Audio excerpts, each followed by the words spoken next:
सबसे बड़ी बात यह है कि आप 1 महीना ब्रह्मचर्य रह के देखो, आप में कैसा जोश आता है। अभी तक मान लो गलत आचरण करते रहे, फिर छोड़ के देखो।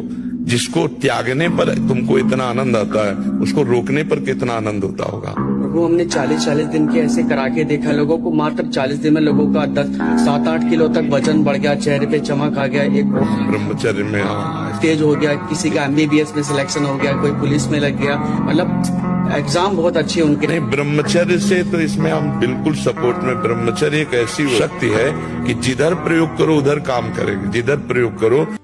अगर आप ब्रह्मचर्य रहोगे तो ब्रह्मचर्य में इतने सामर्थ्य है कि एक बार जो सुन लिया गया वो जीवन भर याद रहा है। हम तुम्हें नियम बताते हैं, सुबह सूर्योदय के पहले उठो, जल पियो, फिर टहलो, शौच स्नान करो, फिर इसके बाद 30 मिनट व्यायाम करो। ये सब सूर्योदय के पहले हो जाना चाहिए। कुछ दंड बैठक, कुछ उछल कूद, आसन, प्राणायाम, व्यायाम और सात्विक भोजन। सुगंधित तेल लगाना, फुसफुस डाल के चलना। अरे दुर्गंध इससे नहीं ढकेगी, तुम्हारी फुसफुस से। तुम्हारी वासना ही दुर्गंध है।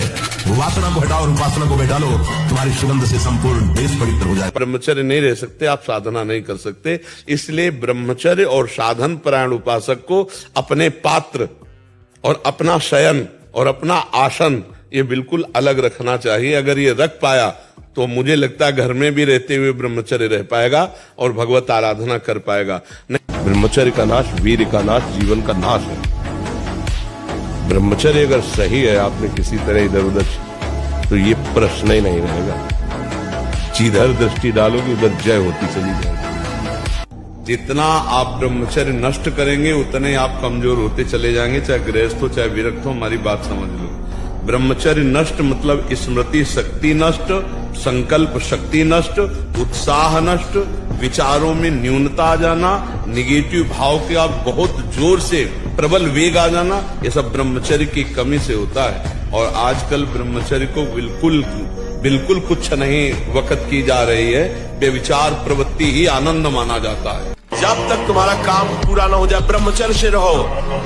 झूठ मत बोलना, मदिरा मत पीना, मांस मत खाना, और नाकाम हो जाए तो हमें बताना कि भारी से भारी विपत्ति का नाश करके भगवान श्री कृष्ण का आश्रय उसे ऊंचे उठा देगा, इस जगत की धरा से उठा देगा।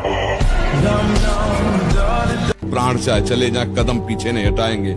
प्राण चाहे निकल जाए, हम गलत मार्ग में कदम नहीं रखेंगे। आप देखो, संकल्प करके कौन आपके संकल्प को तोड़ पाता है। आप अविनाशी भगवान के अंश हो, शरणागत हो भगवान के। बस त्रुटियों से बचो। जो त्रुटियां हमको कमजोरी प्रदान किए हुए हैं, उन त्रुटियों को पहचानो कि हमें अमुक संग से गिरने की संभावना है, अमुक संग से गिरने की संभावना है। बस गलत क्रिया, गलत दर्शन, गलत संभाषण, गलत आहार, इसको आप रोकिए। तुम्हें शक्ति चाहिए, हम कह रहे हैं ऐसा करके देखो, ना मिले तो हमें बताना आगे। कोई गंदा भोजन मत करना, पराई बहन बेटियों के प्रति दोष दृष्टि पे विचार मत करना, मांस मत खाना, जुआ मत खेलना, चोरी मत करना। पराई माता बहन का अवसर भी आवे तो भी ये बस ये कि आप हम प्राण त्याग सकते, लेकिन हम गलत आचरण नहीं कर सकते। हम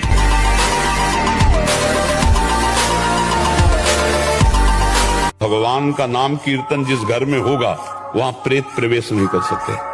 वहां कोई तंत्र मंत्र काला जादू ये सब प्रवेश नहीं कर सकते। कलयुग डरता है नाम जपक से। ये जितने राक्षसी स्वभाव के हैं, जितने आसुरी शक्तियां, ये सब डरती हैं भगवान के भजन करने वाले से। इसलिए खूब नाम जप करो। और ये जादू टोना, कोई काला जादू ये दुनिया का जो है ना, ये कुछ असर नहीं करेगा। भगवान का भजन करो। जो ब्रह्मचर्य रहता है उसे शरीर बल, मनोबल, बुद्धि बल, वचन बल ये सब जागृत हो जाए। वचन बल जो बोला वही लागू हो, मनोबल जो संकल्प किया अंदर वही बाहर क्रिया प्रारंभ हो गई। देह बल, रात दिन मेहनत करो फिर भी थकान नहीं। आप कुछ समय तक व्यवहार करके देखिए ब्रह्मचर्य का, आपको खुद पता चलेगा कि कितना आनंद प्रदान करता है ब्रह्मचर्य।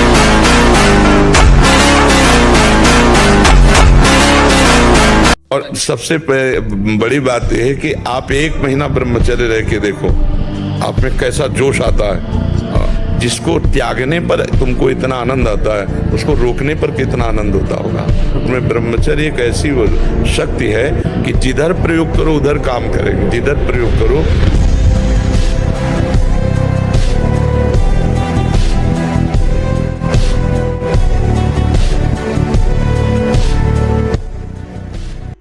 आप सब कुछ कर सकते हो, मतलब यही सबको भूल है कि ये तो किसी किसी के भाग्य में लिखा होता। कुछ नहीं, तुम जो चाहो अपना भाग्य बदल सकते हो। ये मनुष्य शरीर जो चाहो कर सकते हो। भगवान को जब प्राप्त कर सकते हो तो क्या नहीं बन सकते हो। नाम जप करो, अच्छे आचरण करो, अच्छा भोजन करो, व्यायाम करो।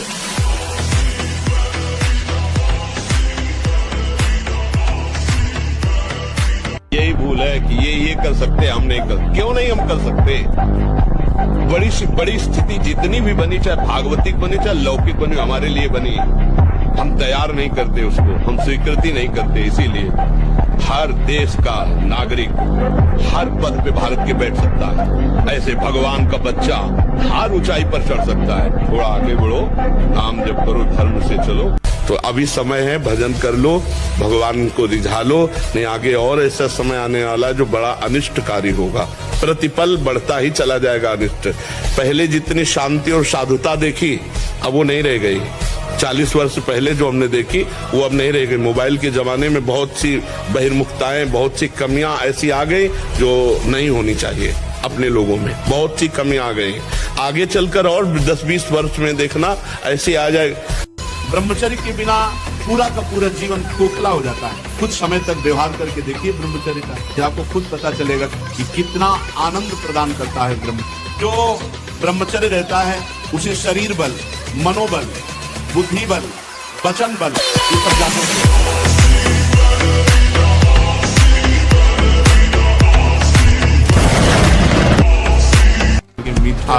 मीठा तो ब्रह्मचर्य में थोड़ा बस ले ले, इसके बाद अधिक मीठा भी वो जहर का काम करेगा, स्वाभाविक ब्रह्मचर्य को नष्ट करेगा। जो भोजन कब्जियत बनाती है, अगर ऐसा भोजन पाया जाएगा तो ब्रह्मचर्य अपने आप अपने दोष के रूप में नष्ट हो जाएगा। सात्विक भोजन, पेट साफ बहुत आवश्यक। हल्का भोजन, कम मात्रा में, पेट उधर बहुत सुंदर आपके भजन की वृत्ति बढ़ेगी। आपका ब्रह्मचर्य बहुत लंबे समय तक आबाद चलेगा।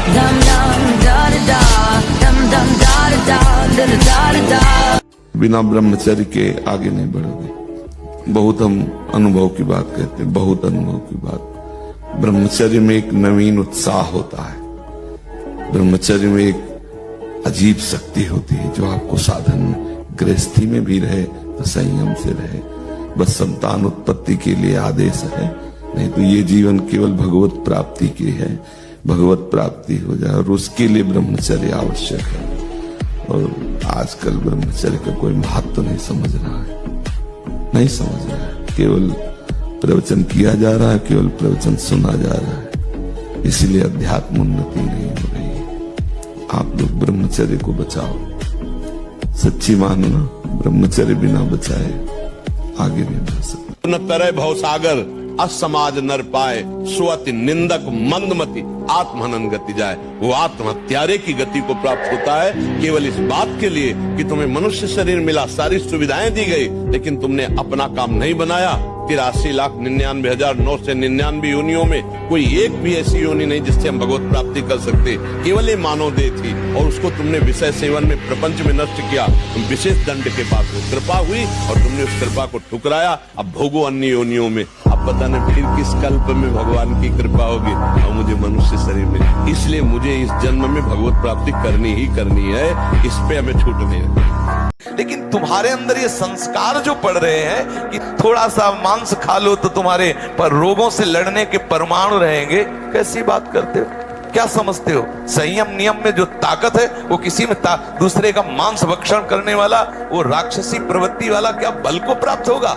जो अध्यात्म बल से युक्त है वही बलवान है। कभी भी व्यभिचारी की एक जैसी दिनचर्या बहुत कारगर नहीं हो सकती। 2-4 दिन प्रयास करेगा गिर जाएगा। ब्रह्मचर्य कभी भी दिनचर्या में फर्क नहीं पड़ने देगा, चाहे जैसी स्थिति हो। चाहे शरीर नहीं उठ पा रहा तो उसका चिंतन भागवती काली कार बैठे कार विच मेरे चुन मेजे यार नी आजकल ब्रह्मचर्यहीनता और अभक्ष पदार्थों के खाने से ऐसी बुद्धि कमजोर हो गई, जरा जरा सी बातों में लोग निराश होकर शरीर छोड़ने के लिए तैयार है। शरीर छोड़ने के लिए लोग तैयार, मतलब यार क्या जीवन। अरे बोले हमको धोखा दे दो, तुम्हें धोखा दे दिया तो इससे ज्ञान प्राप्त करो। अब ऐसे व्यक्तियों का संग मत करना, शरीर छोड़ने की क्या जरूरत। बोले नहीं हार गया तो जो तुमसे त्रुटि हुई उसे सुधार और आगे विजय सिद्ध प्राप्त कर। बोले नहीं मेरा कोई नहीं तो परमात्मा है ना, बढ़ आगे परमात्मा को यार बना के, परमात्मा को मित्र बनाकर बढ़ देर संसार में विजय प्राप्त